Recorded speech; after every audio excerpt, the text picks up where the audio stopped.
네, 안녕하십니까? 여절 말씀으로 25장 11절을 같이 읽겠습니다. 시작.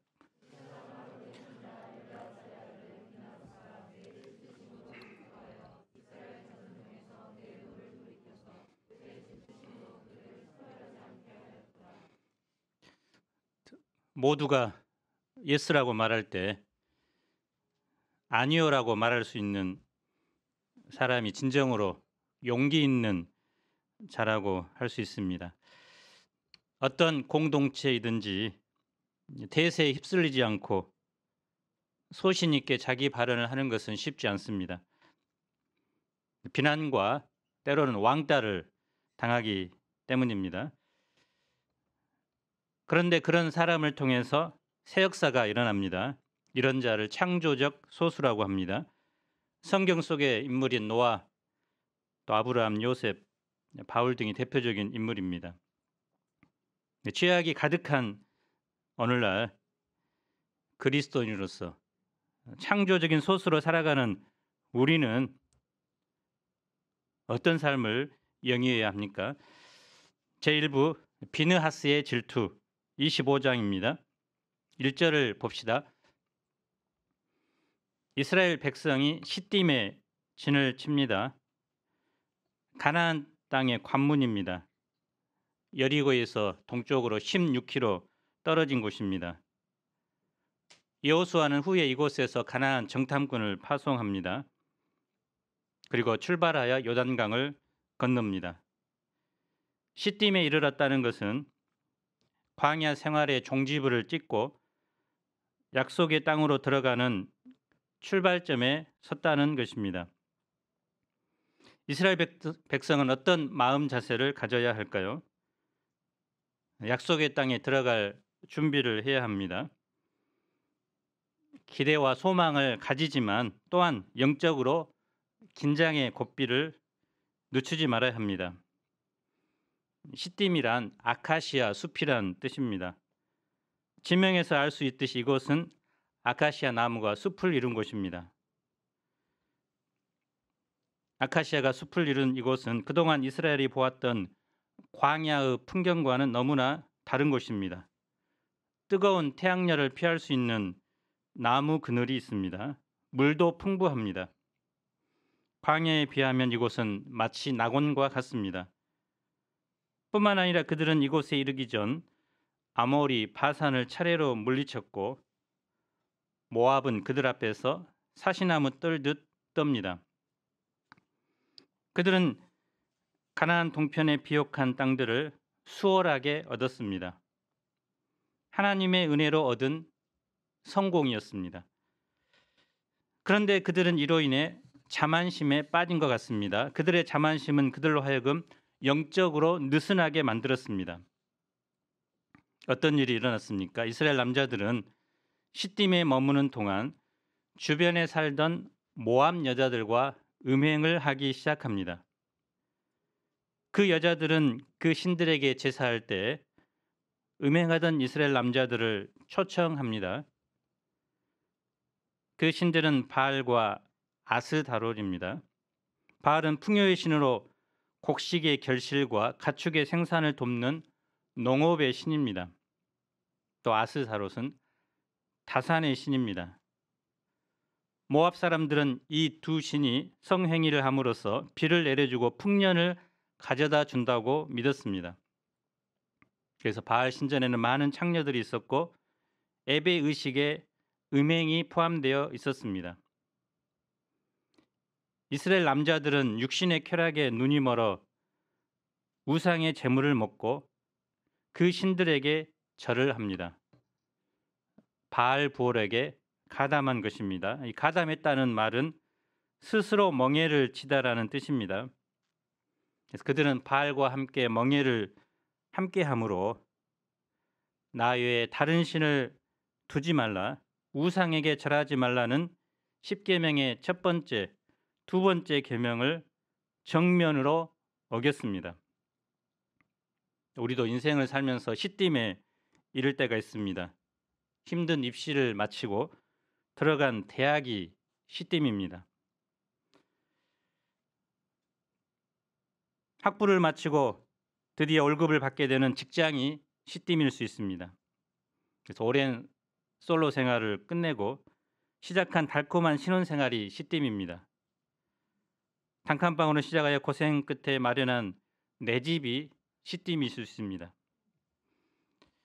하나님은 광야 같은 우리의 인생 여정에 반드시 시딤을 거치게 하십니다. 하나님의 은혜로 우리 인생의 여정 곳곳에 시딤을 두십니다. 그런데 그 시딤은 종착지가 아니라 경유지라는 것입니다. 종착지는 약속의 땅입니다. 영원한 하나님 나라입니다. 우리가 작은 성공에 이르렀다고 해서 자만해서는 안 됩니다.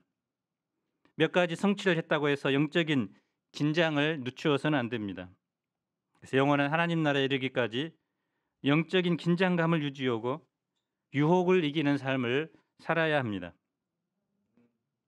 그들이 바알을 섬긴 결과는 무엇입니까? 여호와께서 바알과 한패가 된 그들에게 진노하셨습니다. 백성의 죄에 대한 책임을 지도자에게 묻습니다. 4절을 읽어봅시다. 시작.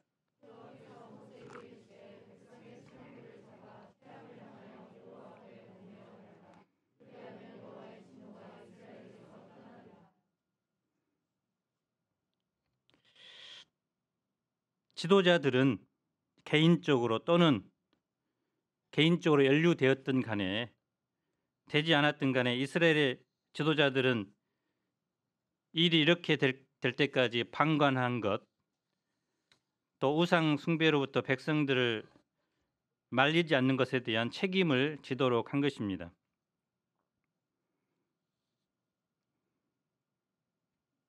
그런데 모세는 지도자가 아닌 바알 부올에 가담한 사람들을 죽이라고 합니다.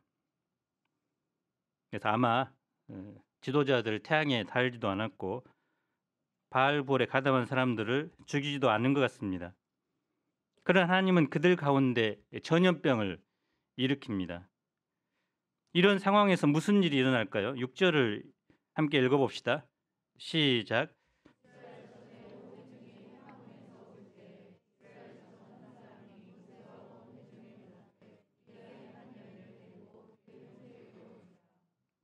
우리 번역에는 생략되어 있지만 원문에는 그런데 보라라는 말이 있습니다. 이는 다음에 소개될 이 사건이 얼마나 크고 괴악한 것인가를 말해줍니다. 온 회중은 하나님의 진노와 심판 안에서 울고 있습니다. 그들은 죄를 회개하고 심판을 두려워합니다. 그런데 한 남자가 뻔뻔하게 미디안 여자를 데리고 모세와 백성들을 눈초리를 뒤로 하고 집으로 유유히 들어갑니다. 한쪽에서는 울고 있는데 그 사람은 보란듯이 이방 여인과 죄를 짓고 있습니다. 그는 여호와께서 진노하신 일에 대해서 전혀 죄의식이 없습니다.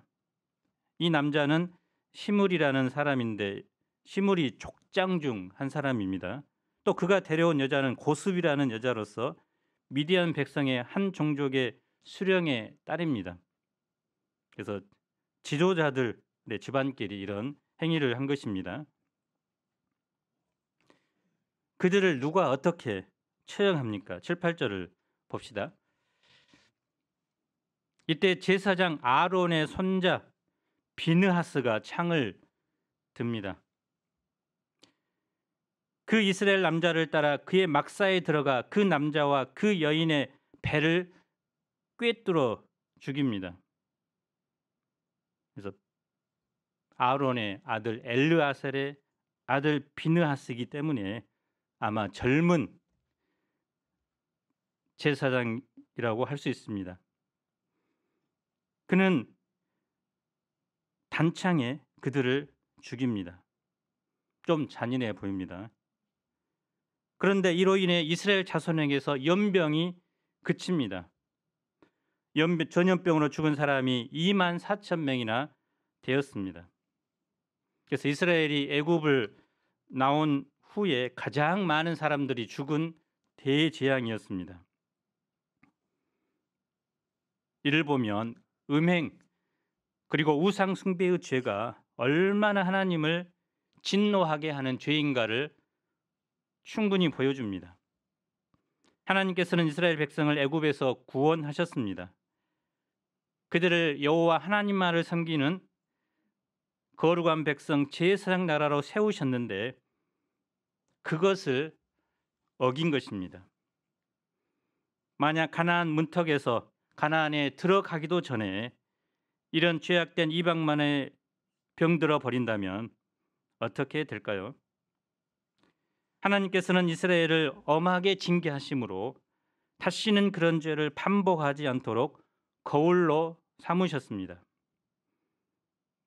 바울은 고린도전서 10장 8절에서 그들 중에 어떤 사람들이 음행하다가 하루에 2만 3천 명이 죽었나니 우리는 그들과 같이 음행하지 말자고 경고합니다.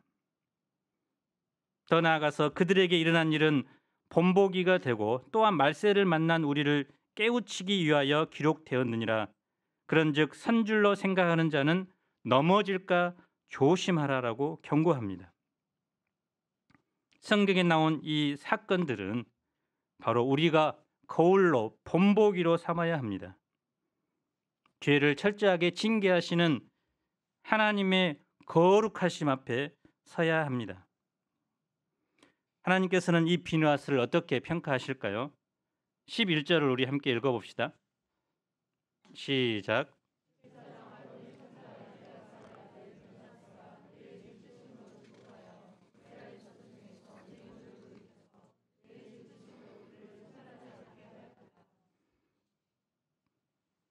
비느하스가 만약 이 사람들을 죽이지 않았다면 더 많은 이스라엘 백성들이 죽었을 것이고 이스라엘 민족 자체가 소멸되었을 위험에 처했는데 그것을 막은 것입니다.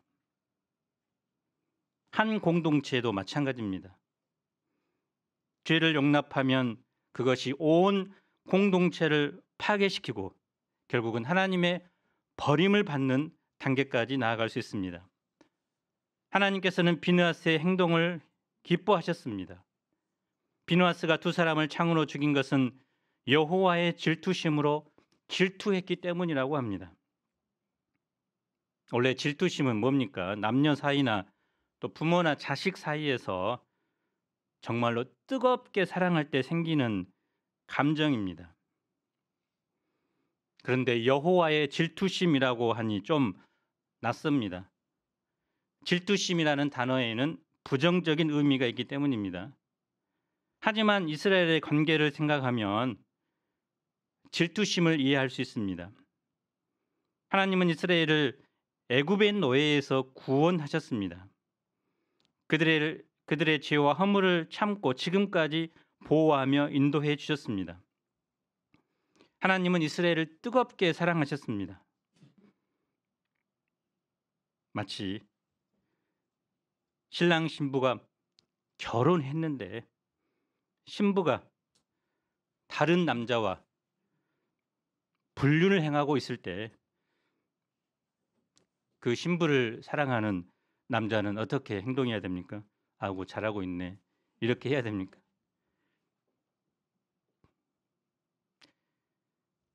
이런 상황에서 하나님은 질투하지 않을 수 없습니다. 질투는 곧 사랑입니다. 사랑할 때 질투하게 됩니다. 하나님은 이스라엘 백성이 하나님 한 분만을 사랑하기를 원하십니다. 사랑에 몰입하기 원합니다. 이스라엘이 혼잡한 여인처럼 살지 않고 순결한 여인으로 살기를 바라십니다.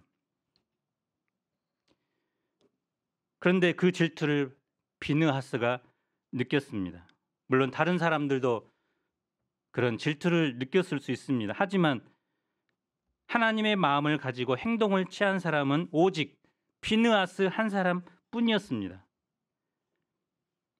비느하스의 이 행동으로 하나님의 진노를 누그러뜨렸습니다.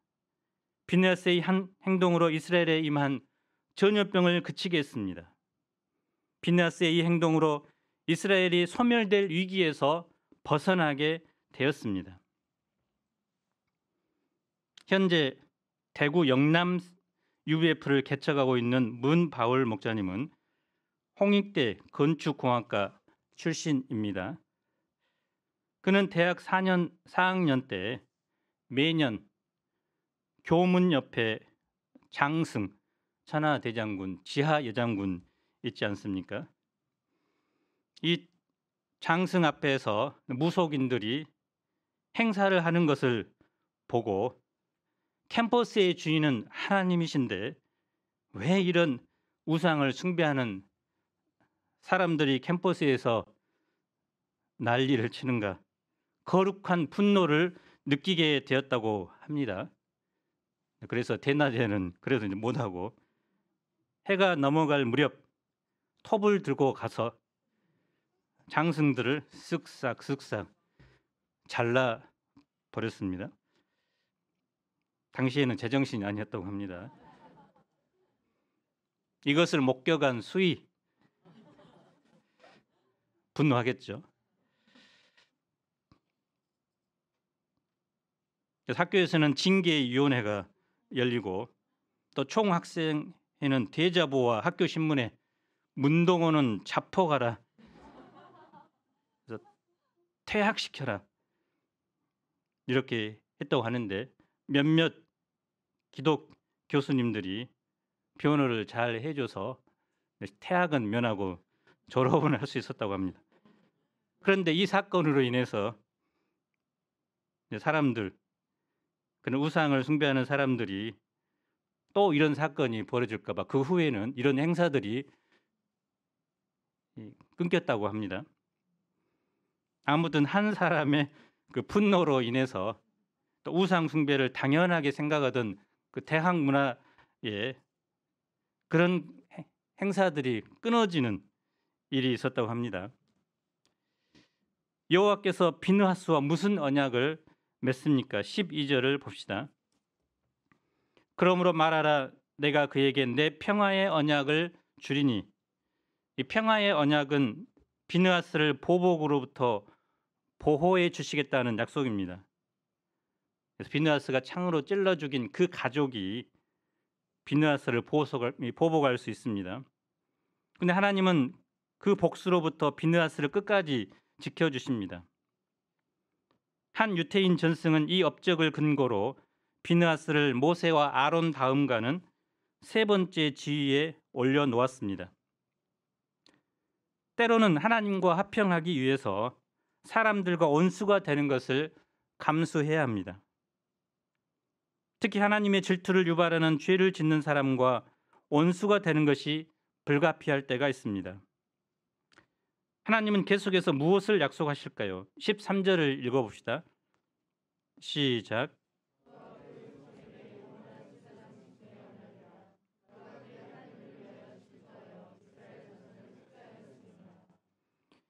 하나님께서는 비느하스와 그 후손에게 영원한 제사장의 직분을 보장하는 언약을 세우십니다. 여호와를 위하여 질투하여 이스라엘을 속죄했기 때문입니다. 이 속죄란 가린다, 화해한다는 뜻입니다. 비느하스는 그 사람을 심판하여 이스라엘의 죄를 가린 것입니다. 비느하스는 하나님의 질투심으로 범죄한 자를 죽여서 하나님께 바침으로 하나님의 심판을 멈추게 했습니다. 그래서 그는 대제사장의 대속적인 직책을 행한 것입니다. 그래서 하나님께서는 그에게 영원한 제사장 직분을 선물로 주셨습니다. 시편 기자는 비느하스의 의로운 행위를 이렇게 노래했습니다. 시편 106편 28절로 31절입니다. 다 같이 읽어보겠습니다. 시작.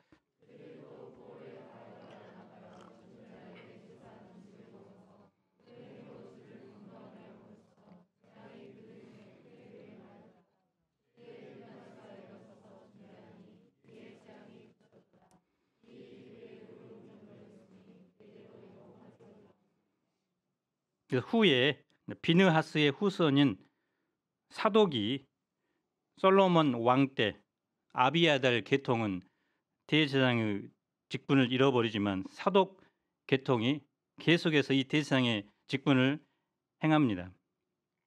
그러나 궁극적으로 비느하스의 제사장적 행위는 바로 예수 그리스도의 구속 사역에 대한 모형입니다. 비느하스는 범죄자를 찔러 죽임으로써 이스라엘을 속죄했다면 예수님께서는 친히 자신의 몸을 희생 제물로 드려 죽임을 당함으로 우리를 위한 속죄의 제사를 드린 것입니다.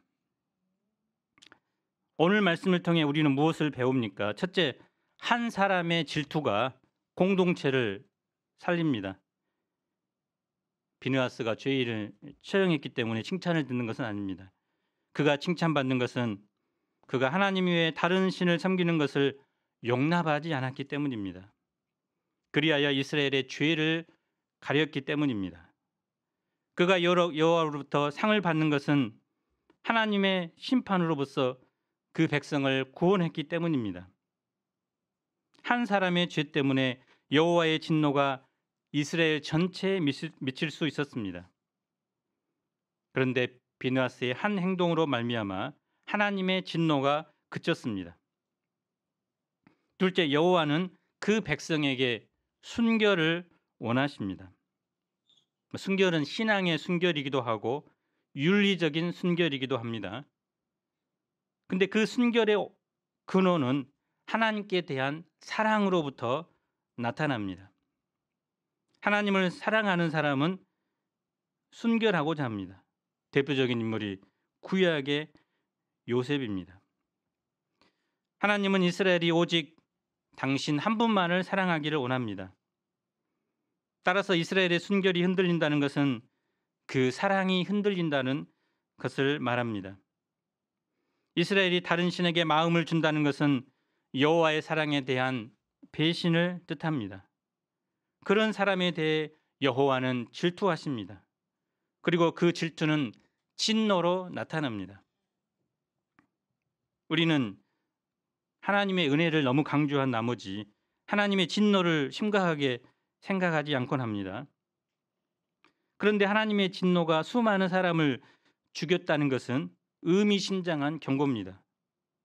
하나님의 분노의 원인은 질투였습니다. 하나님은 질투하는 분이십니다. 하나님의 백성인 우리가 하나님께 할 충성과 드려야 할 열정을 우상에게 준다면 하나님은 질투하시고 진노하실 수밖에 없습니다. 우리는 어떻게 해야 할까요? 하나님의 질투를 불러일으키는 일을 하지 말아야 합니다. 오직 하나님 한 분만을 참 신으로 섬겨야 합니다. 무엇보다 우리는 하나님을 위해 분노할 줄 아는 사람들이 되어야 합니다. 우리가 언제 분노하는지 생각해 보면 억울한 일을 당할 때 분노합니다. 욕을 먹을 때, 또 인격적인 모욕을 당할 때 분노합니다. 기독교 상담학에 의하면 인간은 본질적으로 하나의 지향성을 가지고 있는데 그것은 하나님께 반역하는 영적 지향성이라고 합니다. 그런데 이 영적 지향성의 근본에 바로 자기 자신에 대한 충성, 곧 자기애가 있습니다. 이 충성심이 병적인 정도가 이르는 자기의 성향자들의 대표적인 형태가 세 가지로 나타납니다. 완벽주의, 시기심, 그리고 분노입니다. 그래서 완벽주의가 강하고 시기심이 많고 분노가 강한 사람들은 자기에 대한 충성심이 유독 강한 사람들이라고 할 수 있습니다. 그런데 우리가 신앙생활을 하다가 보면 이 자기에 대한 충성에서 점점점 하나님께 대한 충성심으로 옮겨지게 됩니다. 이것을 고상한 언어로 영적 성숙이라고 부릅니다. 영적으로 성숙해 가면서 병적인 완벽주의, 시기심, 분노에서 점점 자유롭게 됩니다. 대신 거룩한 분노, 하나님을 위한 분노가 생겨나게 됩니다.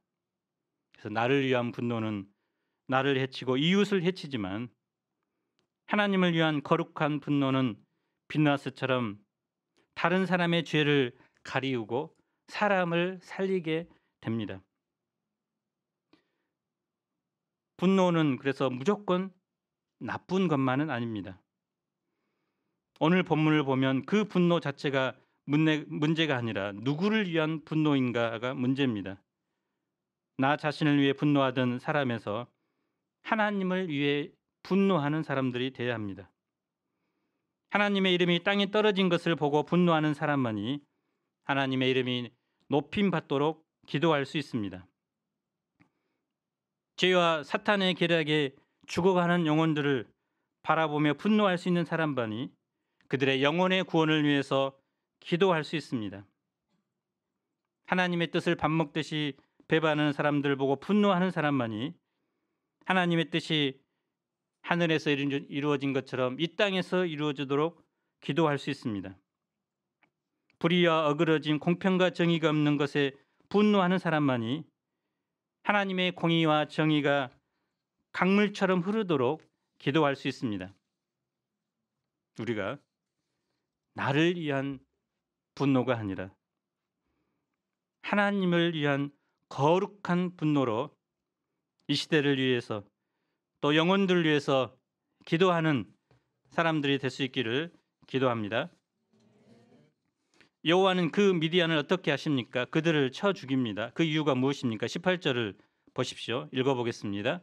시작.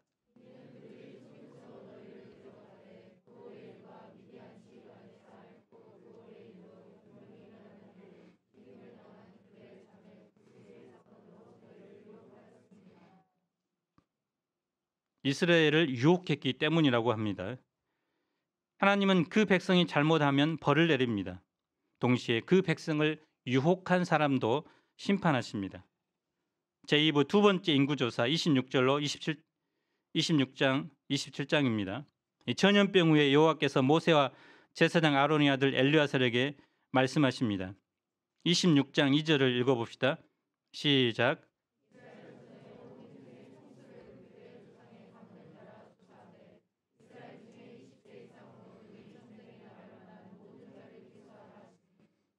첫 번째 인구 조사가 싸움에 나갈 군인을 파악했다면 이번에는 약속의 땅으로 들어갈 사람을 파악합니다. 1세대의 수가 아니라 새로운 세대의 인구 조사입니다. 이 인구 조사의 특징이 무엇입니까? 첫째, 새로운 세대가 번성하고 있습니다. 첫 번째 인구 조사와 비교하면 2,000명 정도 줄었습니다. 그러나 그 숫자는 그동안 험한 광야의 여정과 심판을 생각하면 크게 줄지 않는 것입니다. 오히려 애굽으로 처음 내려갔던 조상의 숫자인 70명과 비교하면 엄청나게 늘어났습니다. 그때는 한 개인의 이름이었지만 이제는 70가문으로 늘어났습니다. 그래서 아브라함에게 하셨던 그 약속이 성취된 것입니다. 더 이상 소수민족, 작은 나라가 아닙니다. 강성한 민족, 제사장 나라로 성장한 것입니다. 둘째, 많이 늘어난 가문과 줄어든 가문이 있습니다. 시므온 자손은 줄었고 므낫세 자손은 늘어났습니다. 시므온 자손의 감소는 불순종에 대한 처벌의 성격이 있습니다. 시므리 앞에 죽었던 시므리의 불순종과 죽음이 대표적인 예입니다. 그래서 후에 시므온 지파는 유다 지파에서 조그만 땅덩어리를 기업으로 받고 점점점 유다 지파에 흡수되어 버립니다. 이것을 보면 하나님께서는 순종하는 자에게는 복을 내리지만 불순종한 자에게는 벌을 내리시는 공의의 하나님을 보여줍니다. 그래서 그들은 약속의 땅에서도 오직 여호와께 순종하여 복 받는 사람들이 되어야 합니다. 인구 조사를 한 목적은 무엇입니까? 26장 52, 53절을 읽어봅시다. 시작.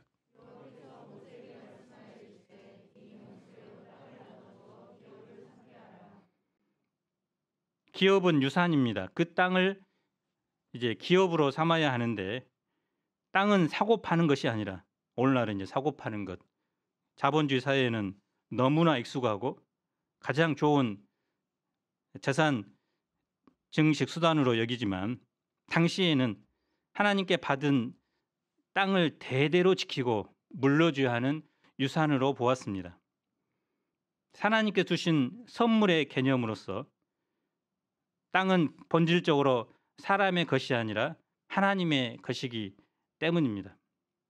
그래서 우리가 아무리 이 땅에서 수만 평을 얻을지라도 죽으면 그 땅은 또 다른 사람들에게 넘어갑니다. 잠시 빌려서 쓰다가 갑니다. 하나님께서 그 땅을 어떻게 나눠줍니까?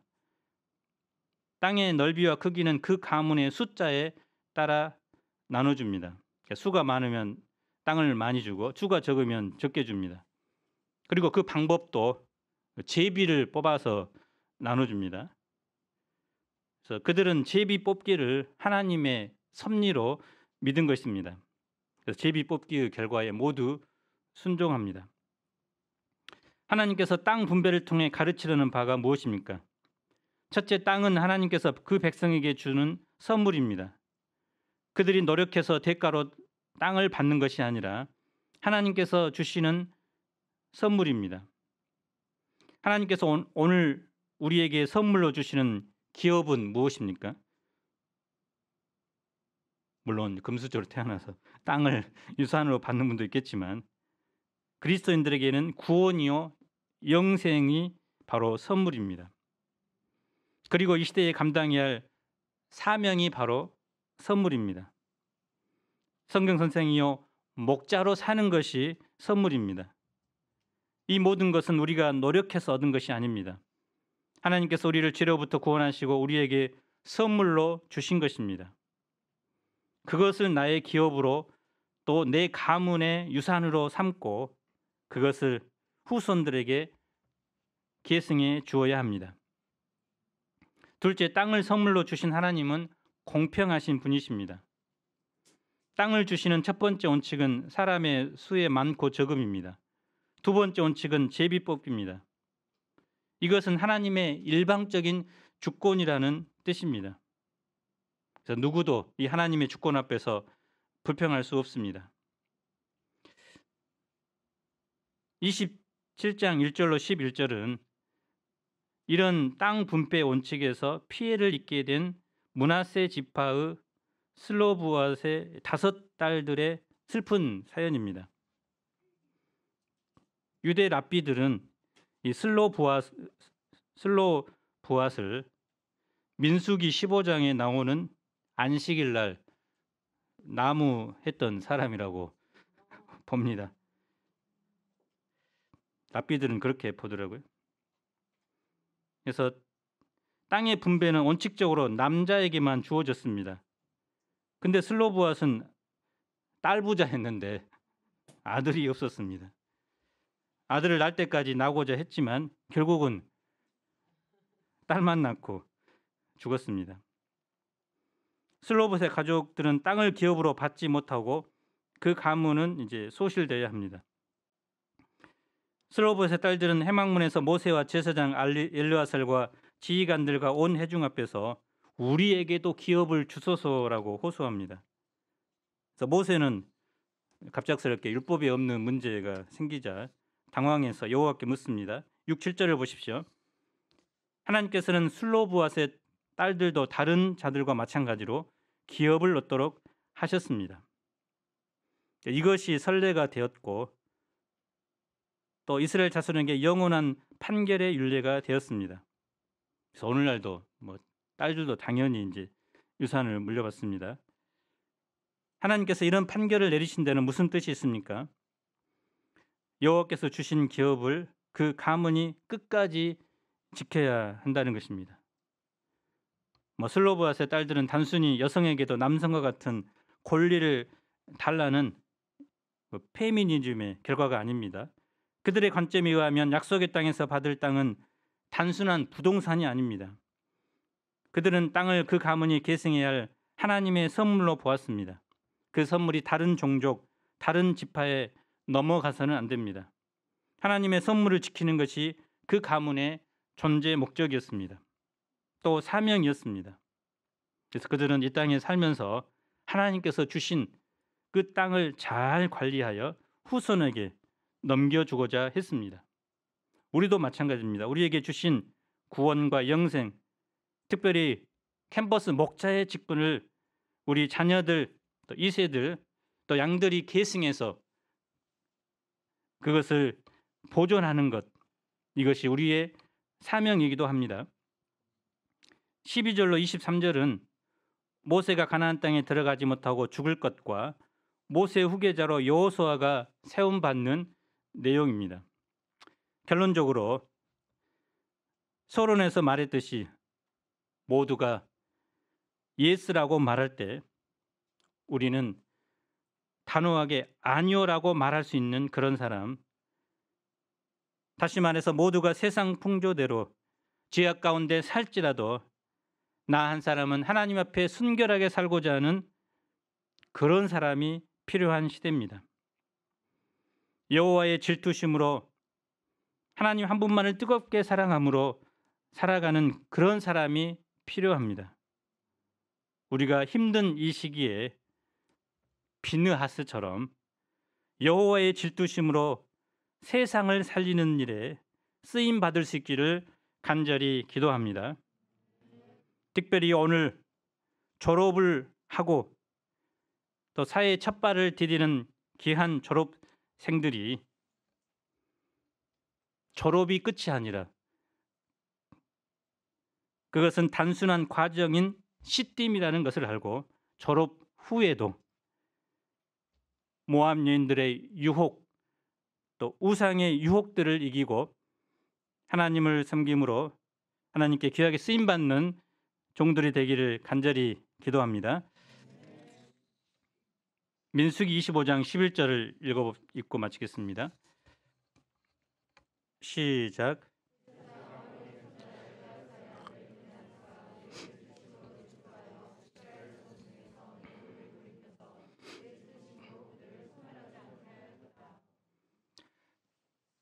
하나님 아버지, 우리가 작은 성취, 성공을 이루었을 때 그것에 자족하며 영적인 긴장감을 풀어버리고 또 세상의 유혹에 빠져 정말 하나님이 가장 싫어하시는 우상을 숭배하기 쉬운 시대입니다. 가나안 땅을 앞에 두고 이스라엘 백성은 소멸할 위기에 처했습니다. 그러나 이때 청년 비느하스 한 사람이 일어나 우상을 숭배하며 또 음행을 행하는 자들을 죽임으로 하나님의 분노가 진노가 멈추고 또 이스라엘이 살아나는 역사가 있었습니다. 우리도 비느하스처럼 하나님의 영광을 위해서 일어나는 이 시대의 작은 비느하스들이 되도록 축복해 주시기를 간절히 기도합니다.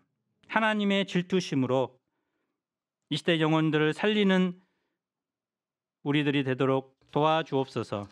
예수님 이름으로 기도합니다.